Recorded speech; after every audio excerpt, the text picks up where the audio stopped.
ko Jennifer Taylor, tōku ingoa, no Whanganui ahau, he kaitiaki taonga ahau ki te Whare o Rehua Sarjeant Gallery, nō reira, tēnā koutou katoa. Thank you for the opportunity to speak today. This time last year, we had just opened our doors after completion of our building project and redevelopment and earthquake strengthening. And so today I thought I would briefly outline our story of the past 10 years, show some before and after images, and discuss how we relocated our entire collection to a temporary site, then 10 years later back into our new collection store, which is still underway as I speak. I will also look at how we've been using Vernon CMS to track the relocation of the collection. So firstly, some brief background about our building. So our purpose-built neoclassical building opened in 1919 and was once called the Rolls-Royce of Galleries, with a state-of-the-art design that floods the gallery walls with natural light, the first of its kind to do this and a feature that's being maintained today. It was designed by Donald Hosey and built by Edmund Anscombe, and is shaped in the form of a Greek cross with a soaring 13-metre high dome at its centre. It is a spectacular building if you haven't had the opportunity to visit. However, 100 years later, it no longer met the requirements and standards of modern day for professional museum practice. There was no climate control in the galleries, the basement storage area space was completely inadequate, limited loading and access facilities, and no provision for education or events. Over the past few decades, there have been several unsuccessful attempts made to redevelop the building, but each of them failed to progress past the planning stages. Following the Canterbury earthquake sequence in 2010-2011, the Category 1 listed heritage building was assessed as meeting only 5% of the current building code and categorised as an earthquake-prone building. This was the catalyst that the gallery needed for action to be taken at long last. So here you can see the basement. This was excavated in the 1960s. When the gallery was first built, there was no thought given to collection storage. Everything that we had was on display. So originally this just had dirt floors, but you can see every brick arch is a different height and a different angle. The ceilings are low and the floor is stepped up and down in places. Pretty challenging. As the collection grew, there wasn't room really, so this wasn't great storage. This is how it was when I first started working here. And here was an attempt made at mobile hanging racks, which were pretty good really for what they were. Ceramics and things were stored in like supermarket or grocery boxes or in nothing at all. And this is where our rolled canvases were stored, and I didn't even know what was on each of those rolls. There were multiple works, and it was a bit of a journey of discovery. Also, there just wasn't room in the building, so the gallery organised some off-site storage, and this is it. You can see piles and piles of bird poo and dirt everywhere. It was pretty horrific. So yeah, this is back in 2014, and this is where anything the gallery didn't want got left. So old display furniture, periodicals, who knows what we found in there. These are the workspaces in the basement. So this is where packing of artworks was done, a bit of matting and framing, and you can just peek on the right and see the photography studio. Once again, low ceiling heights with these sort of like poles and things obstructing you as well. This is an area deep in the basement where we were also a while back we're doing matting, framing and packing works, but can you imagine packing large artworks in amongst all these pillars and arches? This is the entrance to the collection store, which is actually smaller than a domestic doorway, and it's a fire door, so a lot of artworks couldn't actually fit in the collection store, so they were housed outside. And here's the lift that we had for the goods hoist or whatever to get up to the first floor, and it didn't even open as wide as a metre. And on the right, you can see our catering facilities. We cater for all of our events from that tiny space.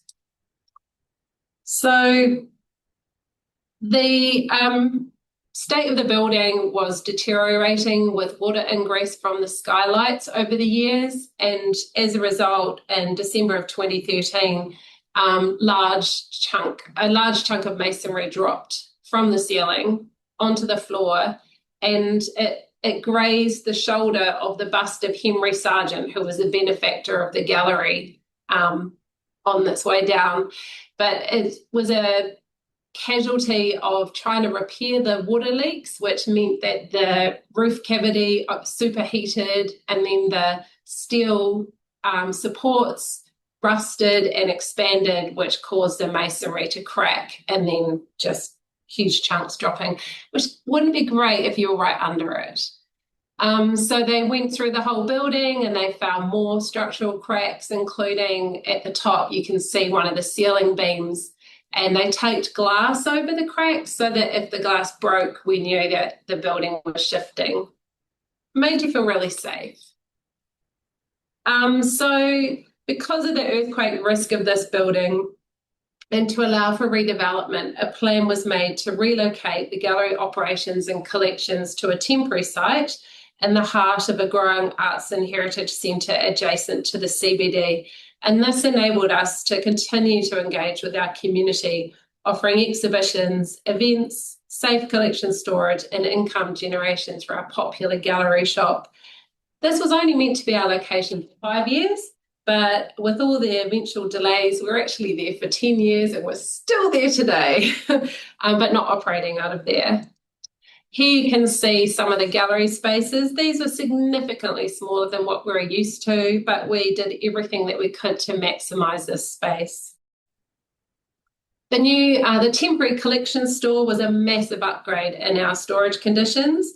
We had climate control for the first time ever, which was a shock to the artworks. And we also employed 4 collection transition assistants for 21 months to help us move the collection out of the off-site store in the basement into this new building. And they were funded by a New Zealand Lotteries grant. And also we were able to install some Hyde store mobile shelving, also funded through lotteries. Here it is in its pristine state before any of the artworks came in July of 2014. Every item was inventoried, condition checked, and packed for transport. So this is in the basement of the heritage building, getting ready to move everything out. Any unknown items were also given a new Vernon record, so undocumented items, I mean. These were identified with an accession number prefixed by an X, which flagged it for resolution later, and we were able to track it then for the whole collection move. We spent an entire 2 months trying to identify all the works on paper on the left, which was stacked up on the plan drawers, and packing them ready for transport on the right. We sort of made them in parcels inside the drawers, and then we were able to pull the drawer out of the unit and move it as one unit. We also used a lot of reusable packing units. So here you can see travel frames that we had built, and we load them up with the paintings, wrap them up in cling film to form a microclimate for the transition, the relocation, give them some time to acclimatise in the new store, and then unpack them and do it all again. And all the bars on here are repositionable for different sized artworks. And we have a range of these travel frames. So here you can see us loading them into the temporary store. We also used collapsible crates, and these the sides fold down to the size of the black base that you can see there, and the blue sides fold down so you can reach in. So we use those for transporting all the framed and glazed 2-dimensional, but also the smaller 3D, and they're just fantastic. I actually bought more and for the second move, and we also can use them for permanent storage as well. As part of the collection transition, we were able to really improve the storage and housing of our items. So here's a selection of ceramics from the Rehua box collection. Previously, they were just wrapped in polybubble in a brown cardboard box, and now they're easily accessible. We also were able to introduce protection for earthquakes. So we're using webbing straps used for seat belts, and then with Velcro, and then they are positioned across all the front of the mobile shelves. On the left is the 3D ceramics and glass, and on the right is 2D framed and glazed works on paper. We also implemented a hanging system using hooks from Takia in Japan, and these have a little clip on them so that in an earthquake they won't jump off the mesh racks. We also used what we call duvas. They're from the acrylic ones that have been around for a long time, but we made them out of aluminium, got a local manufacturer to make them, and we use these little aluminium bars to attach the paintings into the travel frames, but also afterwards we're leaving the bottom ones on the paintings, and we're just going to tie them to the mesh racks using cotton tape so that in an earthquake they won't swing out and hit the artwork that's opposite to them. So our new collection store became full very quickly, and our 5 years projection ended up being 10 years in reality. And so it didn't look like this picture for that long. All the hide store racks are being disassembled and reused in the new collection store after the redevelopment. So while we were located at the temporary site, we worked very hard to complete the fundraising and planning for the redevelopment. So you can see here a very early render of how the redevelopment would look. On the right, you can see the rear of the heritage building, and at the centre you can see a sort of glass atrium, and then on the left is a new wing which is comprised of 3 levels. The heritage building, is clad in Oamaru stone, and so the original intention was to clad the new wing in the same stone, which didn't eventuate. So the features of this post-tensioning system to generate the earthquake strengthening in the heritage building, and I'll show you a little bit more about that in a moment, as well as the high-spec new wing, will have new loading facilities, climate-controlled storage, but also climate control in the galleries for the first time, expansive collection storage, which I'm already filling, and improved public facilities, and also for education as well. It's quite interesting seeing those early renders, like, for example, for the bridge that bridges between the heritage and the new, and I'll show you shortly what it looks like now. So here's some images of the heritage building undergoing earthquake strengthening. So there's kind of like a grid on the walls. You can see all the dots on the walls, and they basically inserted steel posts at regular intervals horizontally through the walls, but also vertically down inside them. The brick arches that you can see are what used to support the wooden floorboards, so they were all removed. And the gallery building is situated at a place called Pukinamu, which is a hill, and it's actually a sand hill. So all the soil under there is just sand. It's quite hard to see the building in this state. It's pretty raw. So here is on the roof, and you can see the posts being inserted inside the walls vertically. And then the posts are kind of tied off, sort of like holding it together like in a vice. This chap, Richard Awa, was the driller who was drilling down inside the walls, and he made a really interesting discovery on the 8th of April 2021. As he was doing his drilling, he unexpectedly came across a void in the wall. And so thankfully he stopped drilling and he headed downstairs, he calculated where the void was, and he drilled in from the side and came across a very interesting discovery of a time capsule, and nobody knew about this. It was placed in the wall in 1918 by the clerk of works on the building project, which is like the site manager, and his name was John Cornfoot Brodie. And this had been hidden in the wall for 103 years. And what's remarkable is the drill didn't destroy it because Richard stopped before the drill kept going down. So this is the jar, and it had sort of like a concrete stopper. And these are the contents of what was found inside. Two newspapers of recording the date when the foundation stone was laid for the gallery building, as well as the architectural competition booklet, but also some really personal things. So at the time, John Cornfoot Brodie's son was fighting at the front in the First World War, and he writes a letter as well, talking about how he hopes that his son will be alive, come back home. But also he brings up a really interesting discussion, which is about the true designer of the building. Even though it was Donald Hosey, his boss, Edmund Anscombe, took the credit for the design. And so John Cornfoot Brodie was worried that people wouldn't know about it. So he hid this little message in the wall saying, I hope when this is found that you know who the true designer of this building is. So here's some more images of the progress. So where the concrete goes up to, that's the basement, and normally the floor, the wooden floorboards are at the level where the white walls end. It's quite hard, quite shocking to see a digger in the middle. So this is in August 2021 in the central dome.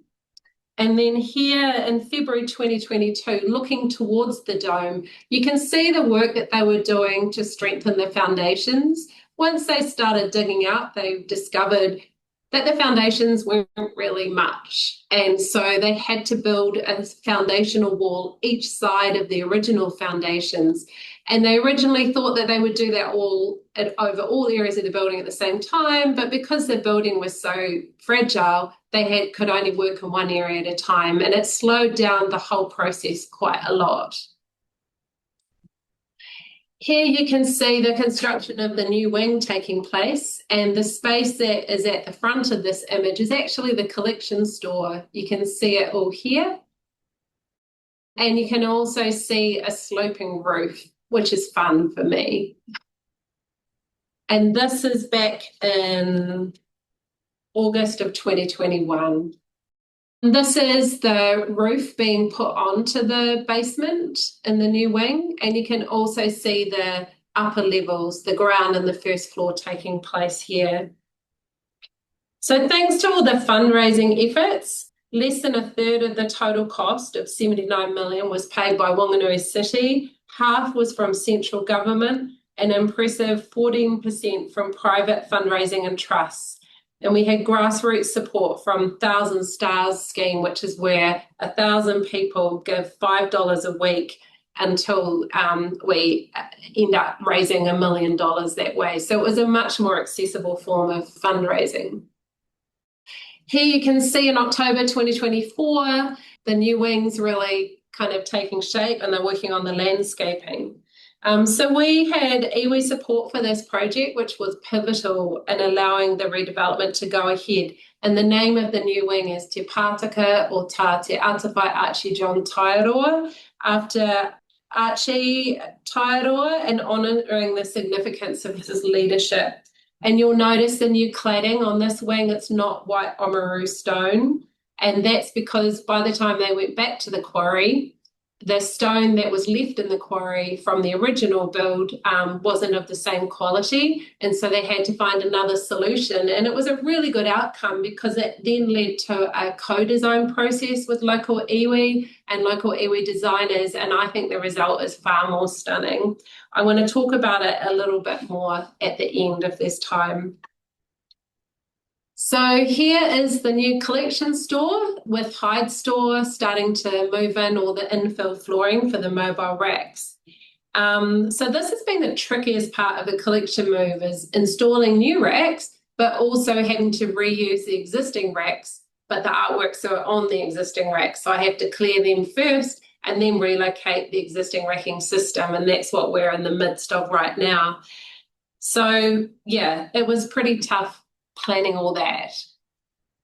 Once again, we employed a team of 4 collection transition assistants to help us with the collection move. And I would highly recommend working on projects like this, that you get people who are just dedicated to that project, because if you try and redeploy existing staff, they're just too busy with their other work.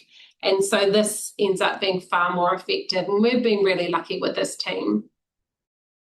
March 2025, our first painting got placed in the collection store. So we had a little moment to celebrate that. So far, we've moved over 6,500 artworks out of just over 9,000, and hoping that it'll be completed in a few months' time. Here we are unloading into the new building with our new facility. We actually have a platform hoist for the first time, and that's made a massive difference. You can see here just bringing artworks into the new collection store, and those collapsible crates just sitting acclimatizing before we unpack them. Here you can see a whole lot of paintings packed up and ready to be moved, and the use of the new racks in the store as well. So I thought I'd just talk a little bit about how we have been using Vernon CMS to track the movement of all the collection. So I was able to, in the first collection move, sort of introduce things that would make it easier the second time around. So one of the things that I did was labeling our packing units with the system ID number from Vernon, and then using a prefix which indicates what type of packing unit it is. And this just makes it so much easier when you're entering lots of packing units for location changes. You just type in the system ID number. I don't have to type in the TF or the CC or anything. So that was one thing that's made it a lot easier. And here you can see 2 examples of packing unit records, where this one's a cardboard box and the label's CB1006, and that's the system ID. And then this one is a collapsible crate. It is CC126. We're also using these sheets to record everything being loaded into one of the reusable packing units. So that could be a collapsible crate or a travel frame. So the items that get put inside it, these ones are all cardboard boxes.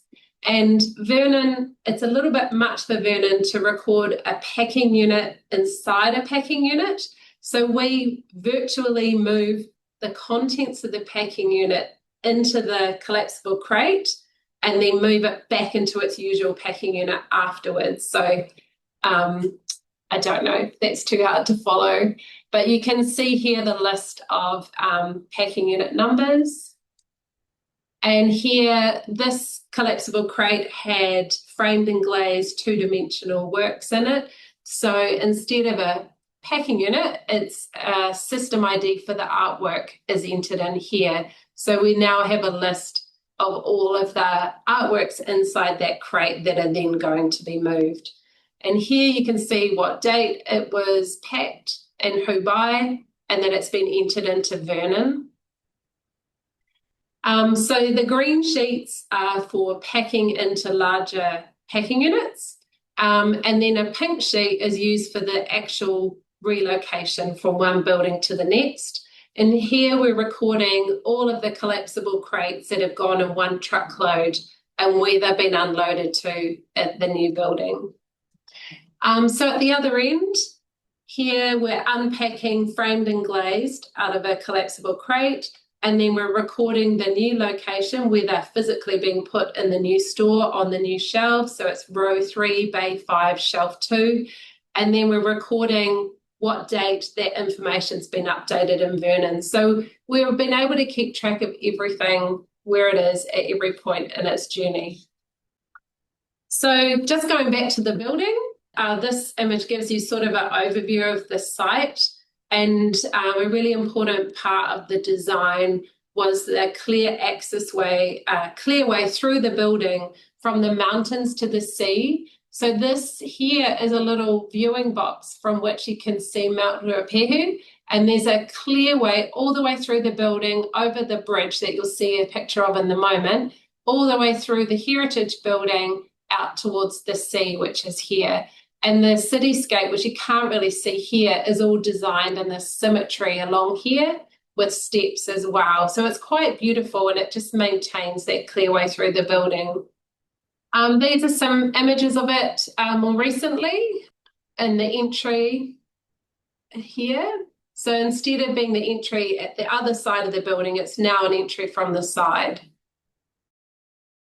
So the pattern and the granite cladding is arranged in a local pattern unique to Whanganui, which is called Aramoana, and it symbolises the pathway from the Whanganui Awa or river to the Moana or the sea. And the shiny steel inserts, which you can see here, are called tiawata, and they catch the light and give an effect which is known as kanapanapa, and this is the light shimmering on the surface of the Whanganui River or the Whanganui Awa. So it's a really beautiful thing to see in person.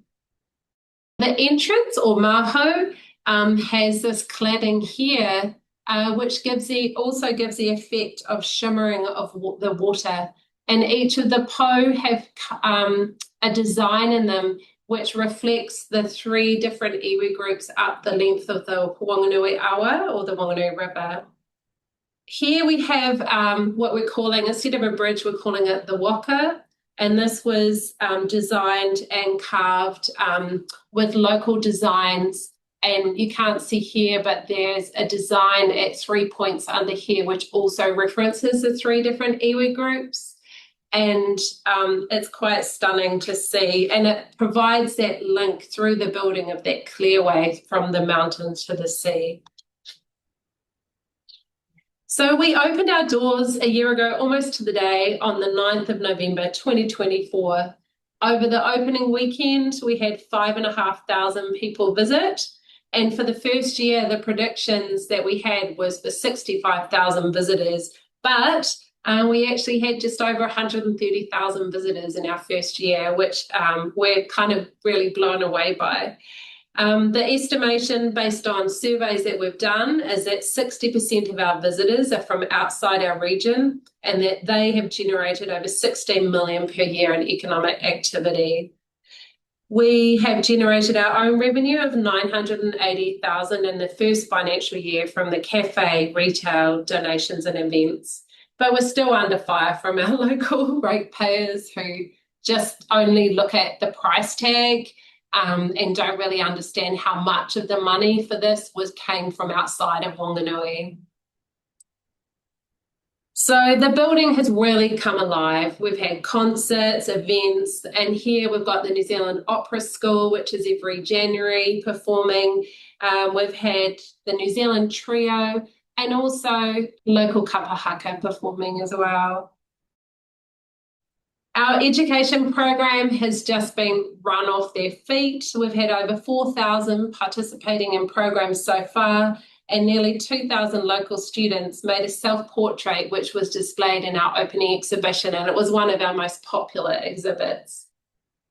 Here's just one image of our opening program called No Kone, which means from here, which refers to from here locally, but also from here in this point of time.